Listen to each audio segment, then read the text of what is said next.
নতুন পরীক্ষায় না, দিল্লিতে ধর্নায় এসএসসি চাকরিহারারা। রামলীলা ময়দানে ধর্নায় চাকরিহারা শিক্ষকরা। বিজেপির রাজ্য সভাপতি শ্রমিক ভট্টাচার্যের সঙ্গে দেখা করলেন চাকরিহারারা। আমাদের 23 তারিখ থেকে এই ধর্না অবস্থান চলছে রামলীলা ময়দানে, আপনারা জানেন। তো এই অবস্থান মঞ্চে থেকে আমরা বিভিন্ন জায়গায় সাক্ষাৎ করেছি, বিভিন্ন জায়গায় সাক্ষাতের চেষ্টা করেছি, কোনো জায়গায় গিয়েছি এবং আমরা রাষ্ট্রপতির সঙ্গে আজকেও গিয়েছি, রাষ্ট্রপতি এবং পিএমও দুটো জায়গাতেই যাওয়া হয়েছে। পাশাপাশি আমাদের এই মঞ্চে বেশ কিছু বিশেষ ব্যক্তিরাও এসছেন।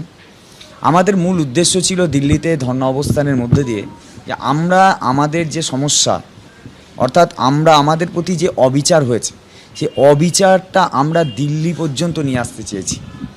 অপোজিশন লিডার থেকে পিএম সবার কাছে যাওয়া হয়েছে। আজকেও আমাদের একটা টিম যারা দিল্লি সিএমের কাছেও দেখা করতে গিয়েছে। তো এইভাবে করে আমরা দিল্লির বিভিন্ন জায়গা থেকে, দিল্লি সিএম থেকে, দিল্লির অপোজিশন থেকে, পার্লামেন্ট, সব জায়গাতেই আমাদের প্রতিনিধিত্বমূলকভাবে আমরা গিয়েছি এবং সেখানে আমাদের বক্তব্য আমরা শুনিয়েছি। তারা তো বাংলাতেই পড়াচ্ছে, এই বাংলা ভাষার মর্যাদার কথা বলছেন, বাঙালির লড়াইয়ের কথা বলছেন।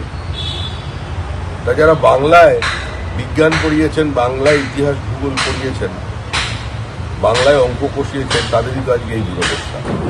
10 বছর চাকরি করার পর যদি কারোর চাকরি না থাকে, তাকে যদি ফ্রেশারদের সঙ্গে কম্পিটিশনে বসতে হয়, এটা তো নিঃসন্দেহে চিন্তাভাবনা করা উচিত। আমার মনে হয় মহামান্য সুপ্রিম কোর্টেরও এটা ভেবে দেখা উচিত, কারণ আদালত মানুষের জন্য জন্ম নিয়েছে, আদালতের জন্য মানুষ জন্মায়নি।